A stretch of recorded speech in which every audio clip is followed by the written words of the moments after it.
Bonsoir à toutes et à tous et bienvenue aux 20h. Ouverture ce jour à Yaoundé de la session parlementaire du mois de mars.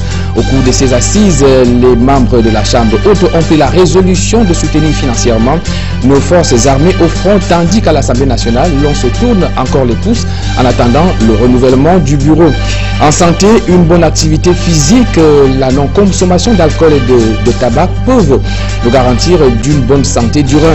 C'est du moins ce que conseillent les nephrologues en cette journée mondiale du rein. Et dans la deuxième partie de ce journal, nous recevons un professeur de droit public à l'Université de Paris-Sud avec qui nous allons revenir sur, entre autres questions, des questions de médiation en situation de crise. Le poids des mots peut-il avoir raison de la force des armes? Notre invité est experte en médiation. Ça sera dans la deuxième partie de ce journal. A tout de suite.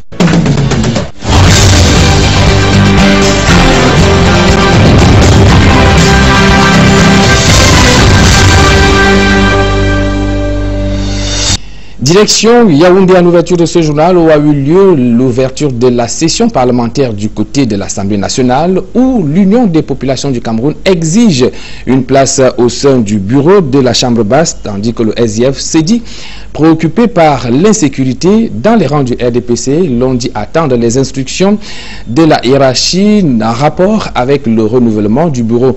Nos reporters Joël Essengue et Marcelin Gansop y ont fait un tour. Voici leur reportage. Le renouvellement du bureau de l'Assemblée nationale est le principal enjeu de la session qui s'est ouverte ce jeudi à Yaoundé. S'appuyant sur le règlement intérieur de la Chambre basse du Parlement, l'Union des populations du Cameroun veut intégrer le bureau qui est en préparation. Nous voulons tout simplement interpeller tous ceux qui sont chargés d'appliquer le règlement intérieur de l'Assemblée nationale, de prendre en considération l'article 17 du règlement intérieur de l'Assemblée nationale, alinéa 7, qui stipule que le bureau de l'Assemblée nationale doit avoir en son sein la configuration des partis politiques qui composent l'Assemblée nationale. Ce n'est donc pas une revendication, c'est donc un droit qui revient à l'Union des populations du Cameroun et nous ne voulons pas que, une fois de plus, que cela soit violé. Au RDPC, la tête est également dans la mise en place du bureau, mais avec moins de pression. Aucune surprise désagréable n'étant envisageable, même si l'on dit attendre les instructions de la haute hiérarchie du parti. Certainement, d'ici la semaine prochaine, on va mettre sur pied un bureau et on peut soit reconduire les mêmes qui étaient là, soit introduire un nouveau dosage, n'est-ce pas, dans le bureau de l'Assemblée nationale. Cela relève de l'organisation politique interne de chaque formation politique. Nous allons certainement, au niveau de notre formation politique, nous retrouver d'ici sans doute la semaine prochaine pour voir comment ces choses-là vont être organisées. Le Social Democratic Front est plus préoccupé par le contexte d'insécurité dans lequel se tient cette session de mars. La menace Boko Haram fait perdre le sommeil. Vous savez que c'est un phénomène qui nous unit parce que personne n'est à l'abri. Donc je sais que ça va revenir pendant cette session à maintes reprises. Si ce n'est pas un texte à peut-être étudier, ça sera provoqué par les membres de la Chambre. Pour la législation, vous savez que nous ne pouvons pas dire d'avance ce que prépare le gouvernement, qui a d'ailleurs décidé de cacher toujours les projets de loi et les amener à la dernière minute. En ouvrant les travaux de cette première session de l'année 2015, le doyen d'âge Eno Tandion a salué la bravoure des forces de défense qui opposent une résistance farouche à Boko Haram. C'était également jour de rentrée du côté du Sénat où les membres de la Chambre haute ont pris la résolution de contribuer financièrement pour soutenir nos forces de défense actuellement au front à l'extrême nord du Cameroun contre la secte islamiste Boko Haram. Des travaux présidés par le président du Sénat, Marcel Nyat Ndifendi. Et sur cet engagement pris par les membres de la Chambre haute, je vous propose de suivre tour à tour Pierre Flambeau-Ngayap, il est sénateur UNDP, et Grégoire Mbamba, sénateur RDPC, au micro de notre reporter.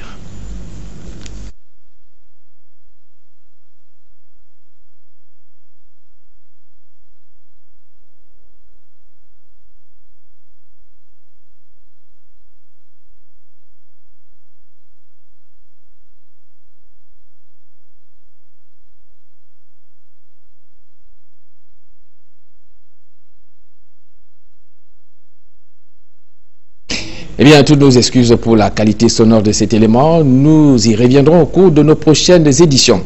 Et on reparle encore de cette polémique autour de la photo du président de la République rendant hommage aux soldats au front contre Boko Haram. Eh bien, d'après le ministre de la Communication, il s'agit d'un grossier montage photographique qui est l'œuvre d'un pirate informatique. Seulement, des questions, des interrogations persistent sur le piratage présumé ou avéré du site d'une institution aussi sensible que la présidence de la République. Éric Martial Djomo. La sortie médiatique de Issa Tiroma Bakari intrigue sur plusieurs points. D'abord, le timing.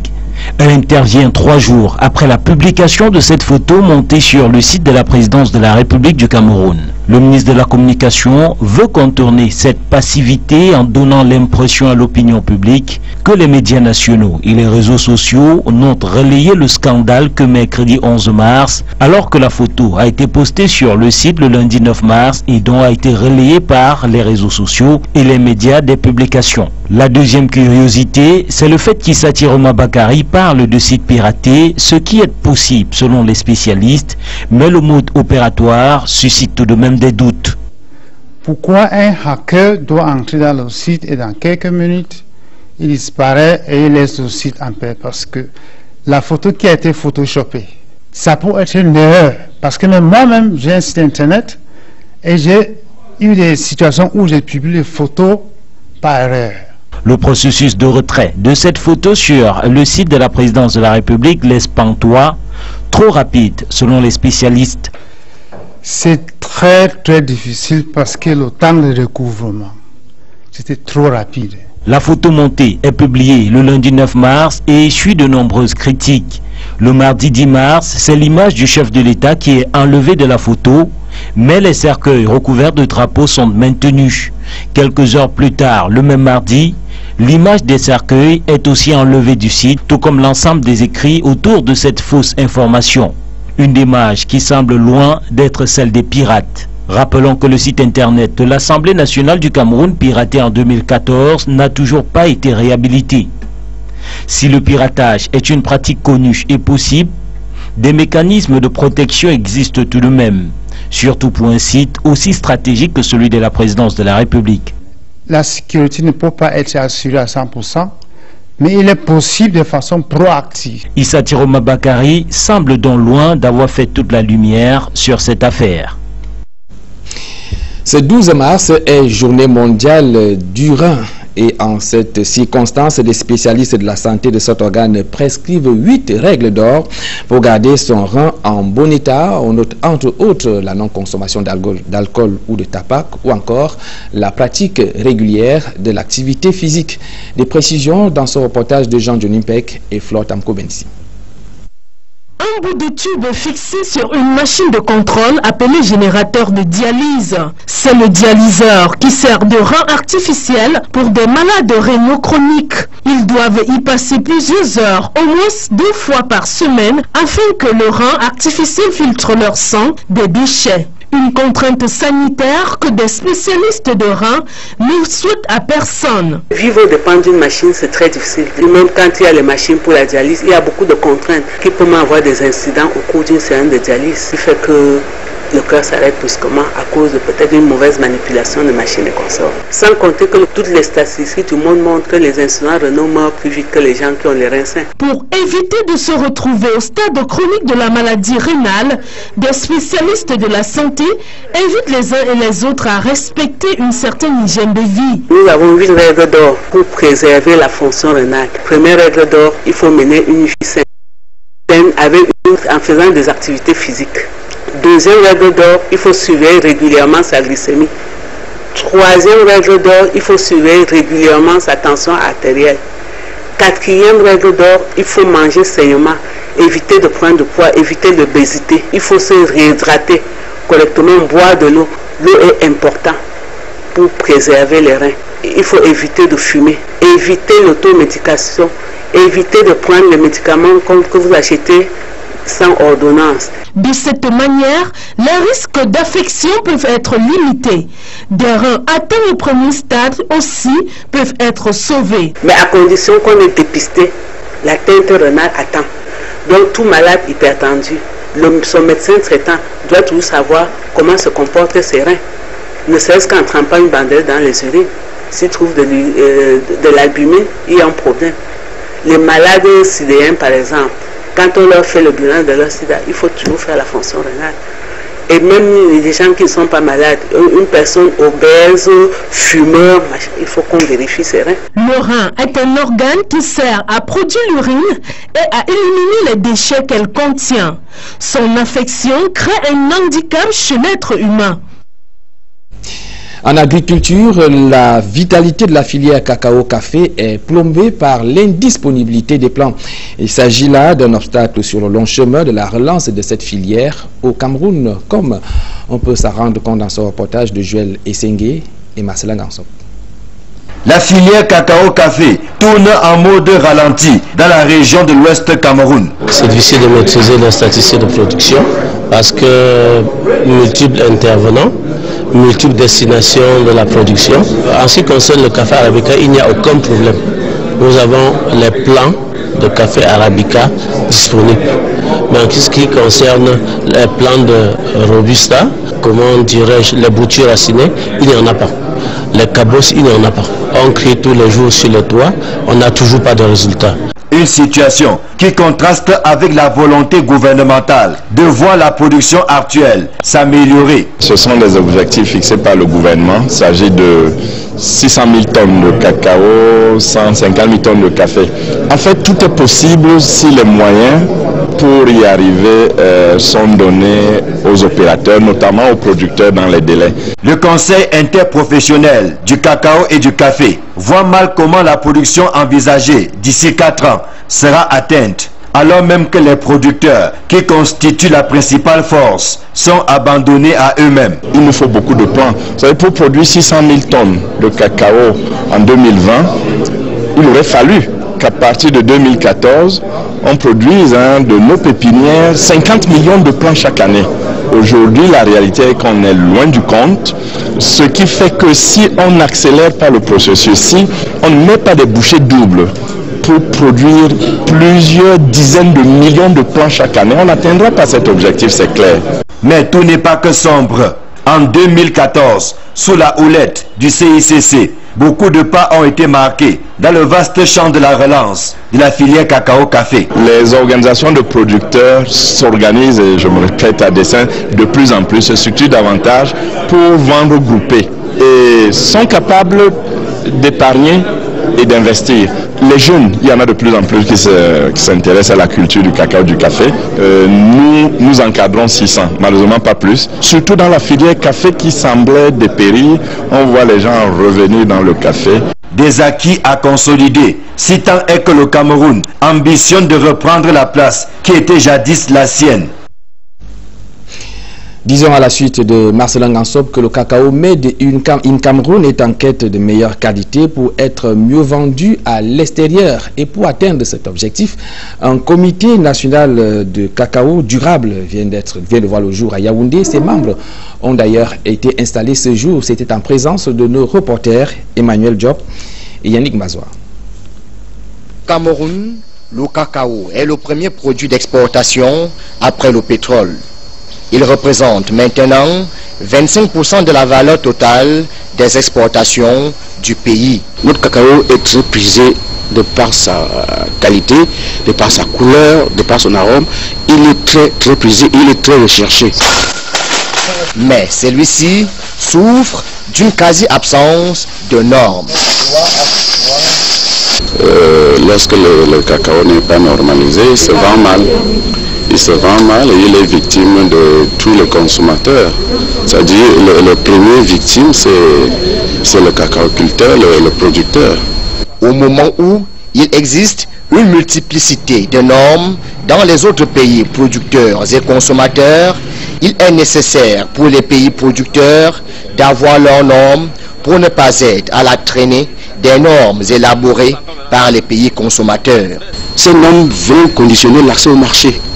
Si nous ne faisons pas attention, on pourra produire du cacao de très bonne qualité, mais parce qu'on n'a pas respecté juste un critère, on vous dira « Ah, on n'achète plus chez vous ». La mise sur pied du Comité national du cacao durable va amener le Cameroun à avoir des critères normatifs identiques avec les autres pays producteurs. Donc il est très important qu'un comité comme celui-ci existe pour qu'il veille sur la qualité de notre cacao et la conséquence directe est le bon marché. Ce qui permettra au cacao camerounais de mieux se vendre à l'international parce que remplissant déjà la chaîne des exigences appropriées à l'exportation. Il n'y a pas que le cacao qui est en quête des lettres de noblesse. Au Cameroun, il faut dire que la filière café a encore du mal à imprimer ses marques dans le département du Mungo, région du littoral. Et ceci à cause de l'absence d'une usine à café, de la chute du prix de cette matière première ou encore de l'absence du financement. Voyons tout cela avec Cyrine Djemba et Nadine Yambo. La production du café peine à redécoller dans le département du Mungo. De nombreuses plantations ont été abandonnées. Des usines à café ont fermé leurs portes. Les seigneurs de la terre pointent du doigt la baisse du prix du café. Ici, quelques cultivateurs encore résistants sont obligés de parcourir des kilomètres pour traiter leur café à des prix exorbitants. On n'avait pas d'usine à café. Nous étions prêts à recourir à gauche et à droite pour traiter nos produits. Les corsaires venaient nous prendre en sac et nous tromper avec les gros sacs. Maintenant, nous décortiquons nos cafés, connaissant le prix du kilo avant de décortiquer. Pour redonner vie à la filière café dans le Mungo, les planteurs de la ville ont décidé de mettre sur pied une usine dotée de matériel adapté, ce qui permettrait d'améliorer la transformation du café sur place. Présentement qu'il y a des usines dans notre localité, nous sommes fiers de ce développement-là. Cette usine va nous aider beaucoup. Il nous aide en production, en tout, et tout c'est la fidélité. Après avoir inauguré cette usine, le préfet du Mungo a exhorté les acteurs de cette filière à défendre le label camerounais en produisant un café de qualité. Nous savons que le café a toujours fait le bonheur de notre pays. Aujourd'hui, la question de redorer le blason, n'est-ce pas, de l'économie de notre pays. Ces planteurs n'ont pas manqué de soumettre à l'autorité administrative leurs doléances, notamment le manque de financement des coopératives et l'insuffisance d'air de séchage. Leurs regards sont désormais tournés vers les pouvoirs publics afin de soutenir cette initiative. La suite du journal, c'est avec la Direction générale des impôts qui étend ses tentacules. L'inauguration du centre des impôts des moyennes entreprises de Limbé, nous sommes là dans la région du sud-ouest Cameroun, a eu lieu en fin de semaine dernière. C'était en présence du ministre des Finances, Alamine Ousmane Mey, qui présidait la cérémonie. Créé le 24 janvier 2014, autant pour moi, le centre des impôts des moyennes entreprises de Limbé répond conformément à l'engagement du ministère des Finances de moderniser l'administration des impôts en faisant de la relation entre le contribuable et l'administration une relation de partenariat. Je vous propose à présent d'écouter le ministre des Finances, Alamine Ousmane Mey, et au micro d'Equinox Télévision. Il est question pour nous d'accompagner la création d'entreprises, d'accompagner l'acquittement des taxes et impôts dans le sens d'un partenariat gagnant-gagnant. Il est donc important que l'administration aille vers le contribuable, que l'administration offre ses services de conseil et d'accompagnement aux contribuables. Et pour ce qui est de 2015, vous savez que l'administration des impôts est chargée de mobiliser 1404 milliards de francs CFA. Et le Sud-Ouest a un potentiel important en matière de développement des entreprises. Le Sud-Ouest mérite que les dispositions, les conditions, le cadre pour accompagner le contribuable soient améliorés. Aujourd'hui, le personnel qui bénéficie dorénavant d'un cadre moderne, d'un cadre propice à l'activité, devra donner tout le maximum. Lutte contre le chômage ainsi que l'enrôlement des jeunes de l'extrême nord dans les rangs de la secte islamiste Boko Haram, eh bien, on vient de créer 2000 emplois dans un peu plus de 20 localités de cette partie du Cameroun. La première phase de ce projet a d'ailleurs vu la présence du ministre de l'économie, de la planification et de l'aménagement du territoire, Julingué et Amadou Daïrou. 385 jeunes repartis dans les communes de Mokolo, Mogodé, Mora, Kousseri et bien d'autres. Pendant 6 mois, ces jeunes s'attelleront à curer les carnivaux, l'embellissement des aires urbaines, le reboisement, bref, l'assainissement de la ville de Maroua, ainsi que les autres localités que compte la région de l'extrême nord. Période pendant laquelle il leur est donné la possibilité d'acquérir des compétences pour que le travail, qui est désormais le lien, se pérennise, pour que ces jeunes ne retrouvent jamais plus la situation de précarité. Les jeunes recrues gagneront 15 000 francs par semaine, soit 60 000 francs par mois. L'initiative du programme spécial pour l'emploi urbain dans cette région vise à réduire le chômage en milieu jeune et lutter contre l'enrôlement de la jeunesse par la secte Boko Haram. La signature d'accord est faite entre le ministère de l'économie, de la planification et de l'aménagement du territoire, le Fonds national de l'emploi et 7 communes de la région de l'extrême nord. Alors l'appel en direction de ces jeunes, c'est d'être assidu, d'être sérieux, d'être discipliné, car les possibilités leur sont ici données, de s'autonomiser en générant pour eux-mêmes leur propre revenu. L'une des principales préoccupations de ces jeunes recrues est de savoir ce qu'ils deviendront après l'opération. À ce sujet, le directeur général du Fonds national de l'emploi annonce que chacun d'entre eux sera évalué dans son domaine de compétences et recevra une subvention pour son autonomisation. Obsèque de Françoise Foning, l'organisation se met progressivement en place. Il faut noter qu'un budget de 20 millions de francs CFA vient d'être voté par le conseil municipal de Douala 5e. Et l'on a d'ailleurs prévu une cérémonie d'adieu le 19 mars à l'esplanade de la dite mairie où nos reporters Séverin Touban et Flavien Valondongo y ont fait un tour ce jour. Ici, la mairie de Douala 5e. Le temps est clément, le personnel vague librement à ses occupations. Le deuxième adjoint maire ne sonne pas. Le temps est consacré aux préparatifs de la cérémonie d'adieu à Françoise Foning, prévue le 19 du mois en cours à l'esplanade de la mairie de Douala 5e. Alors vous me voyez là avec tous les collaborateurs autour de moi pour finir les dernières tâches attribuées aux collaborateurs. Nous, au niveau de la mairie, 4 sites ont été fixés par la hiérarchie. Au moment où nous prévenons Madame le maire, notre maire, la mairie a été désignée pour s'occuper exclusivement de tout ce qui se passera au niveau de la mairie et même à la résidence de Madame le maire. Puisque au niveau de la mairie, il y aura une très grande cérémonie ici, jeudi le 19. Réuni quelques jours plus tôt en conseil extraordinaire, l'exécutif municipal de Douala 5e a voté un budget de 20 millions de francs CFA. Un argent encore à recouvrer pour l'organisation de la cérémonie d'hommage à celle que certains appelaient affectueusement la mère. Et viendront les autres sous-commissions telles que la santé, la sécurité et éventuellement tout ce qui va suivre. Surtout du collectif des artistes, le choral qui veut donner un caractère assez festif malgré la douleur, pour dire au revoir à leur manière à Madame Foning. Au domicile de la défunte à Bépanda, par ailleurs quartier général du RDPC de Vori-Est, c'est un véritable relooking. Coup de pinceau par-ci, parking rénové par-là. Les travaux d'embellissement vont bon train pour un accueil de qualité, non seulement pour des invités, mais aussi pour la dépouille de celle-là qui a su marquer son passage sur Terre, selon des observateurs. Cette information à caractère publicitaire avant la deuxième partie de ce journal compte à rebours pour le grand gala du partage des perles de Frévis pour agrémenter la soirée prévue samedi prochain au Castel Hall, site à Douala. Plusieurs artistes de renom annoncés. Parmi les premiers à fouler le sol camerounais se trouve l'humoriste ivoirien, l'ambassadeur à Galawal. Retrouvons-le à sa descente d'avion à l'aéroport international de Douala dans ce reportage.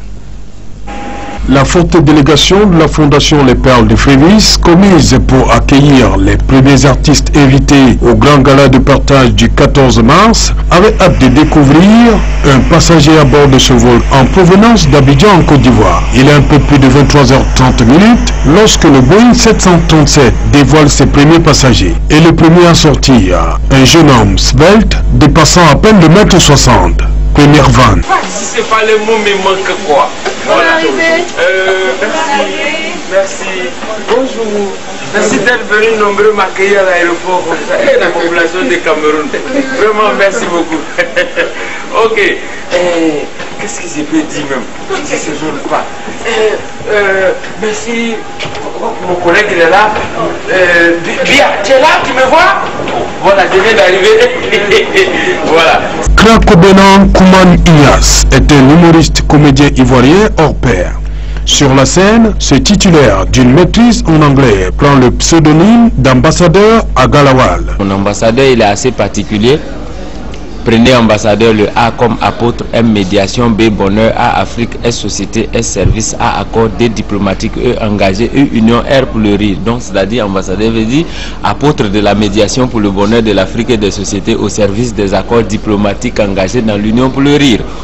Camerco, le transporteur officiel de l'événement qui marque la 5e bougie pour la Fondation Les Perles de Frévis, a réservé lui aussi un accueil princier à l'humoriste ivoirien.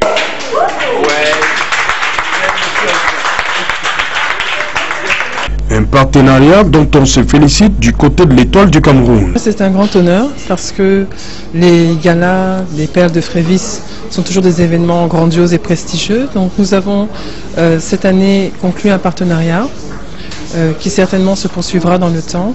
Et nous avons le privilège d'être le transporteur officiel de ce grand gala des roses. Dans le cadre de ce partenariat, Camerco aura à transporter toutes les personnalités, tous les artistes qui viennent de l'extérieur du pays. Aujourd'hui, nous accueillons l'humoriste qui vient de Côte d'Ivoire.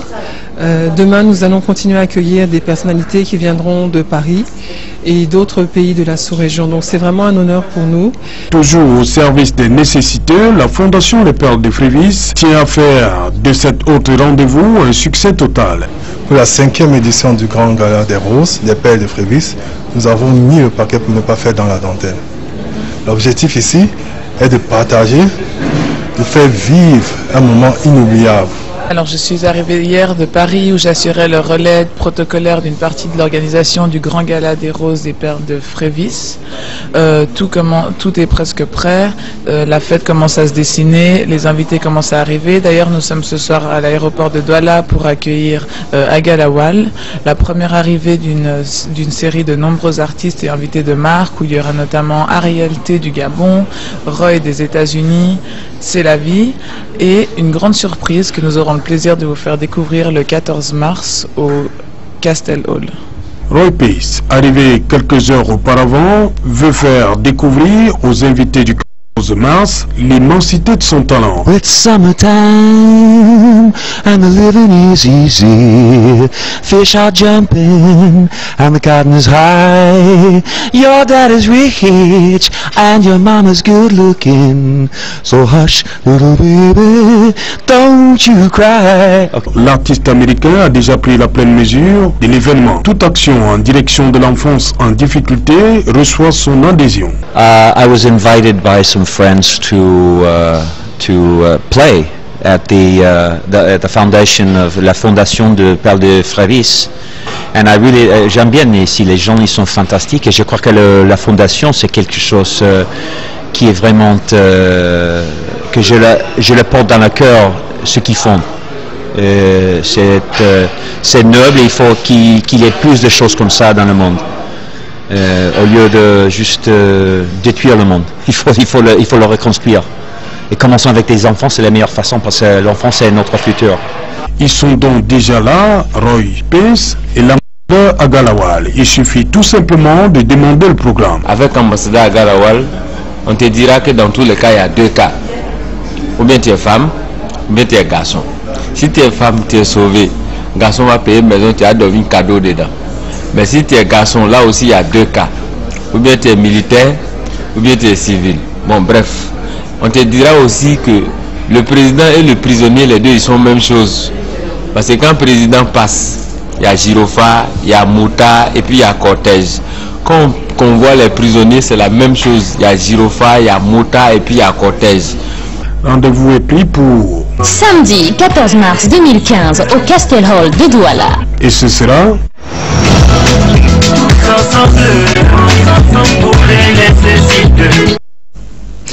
Très belle transition pour parler de la médiation en situation de crise dans le monde. C'est juste après ceci.